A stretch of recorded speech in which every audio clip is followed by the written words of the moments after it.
Olá, tudo bem? Espero que você que está assistindo esse vídeo esteja bem, a sua família. Hoje eu vim gravar aqui do escritório da igreja, na paz, na tranquilidade desse lugar. Infelizmente, a igreja, templo físico, continua vazia. No entanto, a igreja, nós, pessoas, templos do Espírito Santo, continuamos marchando e as portas do inferno não têm prevalecido contra a igreja do Senhor Jesus. Louvado seja Deus por isso. Nós estamos nas escolas bíblicas, nos domingos pela manhã, estudando livro a livro da Palavra de Deus. Já estamos chegando no final, é um estudo panorâmico, é uma visão abrangente, assim, de uma abrangência mais generalista, tá certo? Então, para vocês terem ideia, não sei quem está acompanhando, para aqueles que não estão acompanhando terem ideia, hoje nós estudaremos a segunda epístola de João. Epístola ou carta, epístola, nós já vimos essa diferença alguns estudos atrás. Aí você pode ir lá no meu canal do YouTube, Francis Hessel Deloy, tem lá os estudos anteriores onde a gente fala disso. Fato é que essa segunda epístola ou carta de João tem um capítulo, olha só, um capítulo, que tem 13 versículos, né? 13 versículos. Então, o estudo da segunda epístola de João é relativamente um estudo rápido, não tem muito o que dizer, são apenas 13 versos, né? Mas nós estudaremos juntos aqui esses 13 versos desse único capítulo da segunda epístola que João escreve. Muito bem. Epístola segunda, né, ou 2, de João, tá bem? Não sei quantos já leram, são só 13 versos, é uma boa oportunidade para você ler. É mais um livro, né, uma epístola, uma carta da Palavra de Deus do Novo Testamento, que você vai poder dizer que já leu. Para pensarmos do ponto de vista introdutório, tem uma peculiaridade interessante. Essa carta foi escrita por um presbítero, um líder da igreja, tá? Então aí aos meus irmãos e irmãs presbíteros e presbíteras, líderes da igreja de Jesus, um presbítero foi quem escreveu esta epístola. Muito bem, a carta é dirigida a membros de outra igreja, os quais o autor conhece bem. Então, fica claro que a carta ou a epístola está sendo dirigida a membros de uma outra igreja, estes muito bem conhecidos pelo autor. Ele pede que amem uns aos outros e que tomem cuidado com falsas doutrinas que estão sendo espalhadas. Bom, temática recorrente também das cartas e epístolas do Novo Testamento, amar uns aos outros e cuidado com as falsas doutrinas espalhadas. Parece que hoje essa temática, ou esses dois eixos temáticos, fazem muito sentido. As pessoas hoje precisam amar uns aos outros cada vez mais, e cada vez mais nós precisamos tomar cuidado com falsas doutrinas que são espalhadas entre a igreja. Provavelmente são as mesmas falsas doutrinas que o autor de 1 João condenou. Então, recorrente também. O autor da primeira carta ou epístola de João condena essas falsas doutrinas e provavelmente, segundo os estudiosos e teólogos, nessa segunda epístola, carta de João, escrita por um presbítero líder da igreja, são as mesmas falsas doutrinas, tá certo? Autoria e data, em nenhuma das 3 cartas ou epístolas, nós já vimos isso na semana passada, aparece o nome do autor. Por causa dos assuntos tratados e da maneira como o autor escreve, as 3 cartas ou epístolas começam a ser chamadas de cartas de João, epístolas de João, tá bom? É por causa dos assuntos tratados e por causa da característica da escrita, né, que o autor tem. Então, tem muitas cartas atribuídas a Paulo, por exemplo. No Novo Testamento são 13 cartas atribuídas a Paulo. Vamos ver se a gente lembra. Romanos, 1 e 2 Coríntios, Gálatas, Efésios, Filipenses, Colossenses, Tessalonicenses, Timóteo, Tito e Filemão. 13 cartas atribuídas a Paulo. Só que nós sabemos que não são todas essas 13 escritas de fato pelo próprio Paulo. Elas são atribuídas pela característica da linguagem, da escrita, pelo conteúdo, pelo teor teológico. Provavelmente algumas tenham sido escritas por discípulos de Paulo, pessoas que tenham caminhado com ele ou que caminhavam com ele e transcrevem ali os seus ensinamentos, às vezes até as falas de Paulo, que são copiadas e compiladas, se transformam em cartas, né? Então, mas por que se atribui a alguém de peso e importância? Para dar credibilidade, especialmente na época. Carta de Paulo a tal lugar.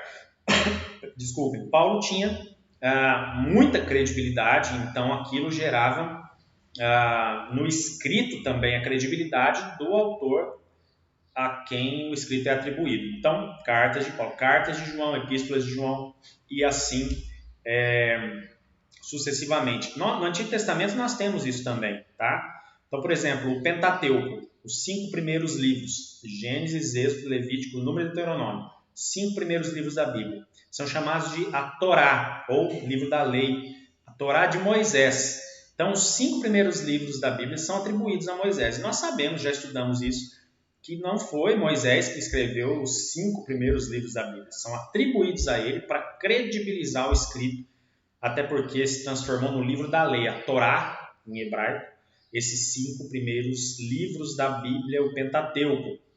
Não pode ser Moisés, porque nesses 5 livros conta ali, narra o momento da morte de Moisés. Então, só se ele tenha retornado dos mortos ou psicografado alguém, enfim, nós sabemos que não foi Moisés que escreveu os 5, mas são atribuídos a ele. Da mesma forma que as cartas de Paulo e assim por diante, tá bom? Teria sido escrita mais ou menos na mesma época que 1 João, mais ou menos na mesma época. Não se sabe onde ela foi escrita e os destinatários provavelmente não são os mesmos que os da primeira carta, né? As falsas doutrinas eram similares às da primeira carta ou epístola, mas provavelmente os destinatários não são os mesmos. Bom, nós já vamos para a mensagem, são só 13 versos. Então, como eu disse, esse é um estudo bem rápido e tranquilo dessa segunda epístola, carta de João. Versos 7 e 8, vamos lá. Versos 7 e 8, aqui. De fato, muitos enganadores têm saído pelo mundo, os quais não confessam que Jesus Cristo veio em corpo. Tal é o enganador e o anticristo. Tenham cuidado para que vocês não destruam o fruto do nosso trabalho, antes sejam recompensados plenamente. Então, versos 7 e 8, 2 João, único capítulo, versos 7 e 8. A carta vai prevenir os cristãos contra os que estão espalhando ensinamentos falsos. Olha o verso 6. Ordena que, acima de tudo, obedeçam o ensinamento de Cristo de amarem uns aos outros. Então, olha o verso 6. Este é o amor, que andemos em obediência aos seus mandamentos. Como vocês já têm ouvido desde o princípio, o mandamento é este, que vocês andem em amor, tá? Amor. Então, amor. E o verso 12, também nós vamos ler aqui. Tenho muito que lhes escrever, mas não é meu propósito fazê-lo com papel e tinta. Em vez disso, espero visitá-los e falar com vocês face a face, para que a nossa alegria seja completa. Então, ele vai terminar a carta prometendo que visitaria os seus queridos irmãos. Olha que eu li esse verso 12 aqui, eu confesso para vocês que eu me coloquei no lugar do autor. Porque desde março nós estamos nesse distanciamento social, tempo de pandemia, e eu tenho feito estudos bíblicos olhando para a tela de um computador, gravando um vídeo para que você possa depois estudar. Temos, junto com o Ministério de Louvor, gravado os cultos no templo, é claro, mas só ali, meia dúzia de pessoas, nem isso. 1, 2, 3, 4, 5 pessoas, 6 no máximo, participam dessa gravação. E eu tenho que que trazer a mensagem olhando para um aparelho celular, que não é fácil, não é nada fácil. Eu não tenho feedback, eu não tenho interação, eu sinto falta de vocês. E aí eu li esse verso 12 aqui da segunda de João, o único capítulo, verso 12, onde ele diz: eu tenho muita coisa para escrever e ensinar, mas não vou fazer isso com tinta e papel. Eu estarei com vocês para que face a face possamos completar, né? A ideia de... Não, eu vou ler de novo. A ideia de ser completo, olha só. Em vez disso, espero visitá-los e falar com vocês face a face, para que a nossa alegria seja completa. Então, é claro que é bênção poder estudar, poder ter um vídeo gravado, não é? Assistir um culto, participar daquele momento.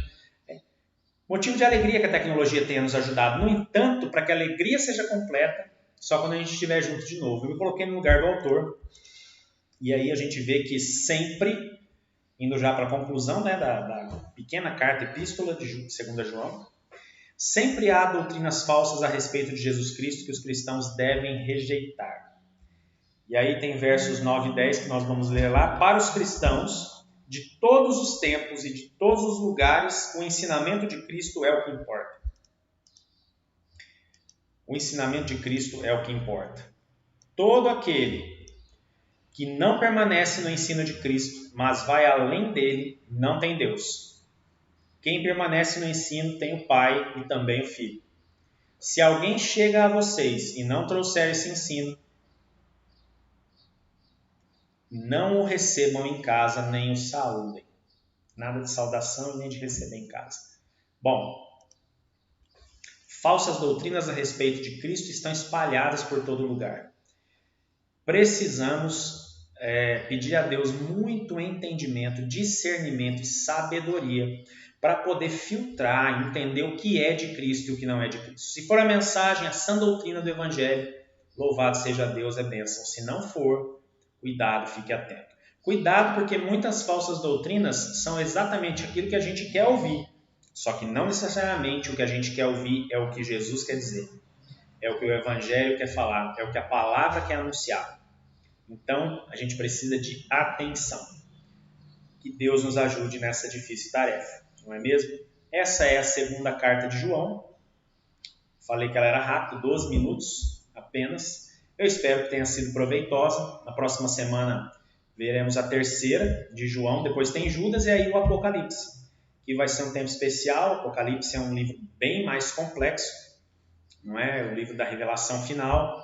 E eu espero que nós possamos juntos caminhar nesse trajeto de estudar a palavra de Deus, que é uma grande bênção. Deus abençoe você, um ótimo domingo na presença do Senhor. Abençoe a sua família, abençoe a sua casa, em nome de Jesus. Um abração e até o próximo vídeo.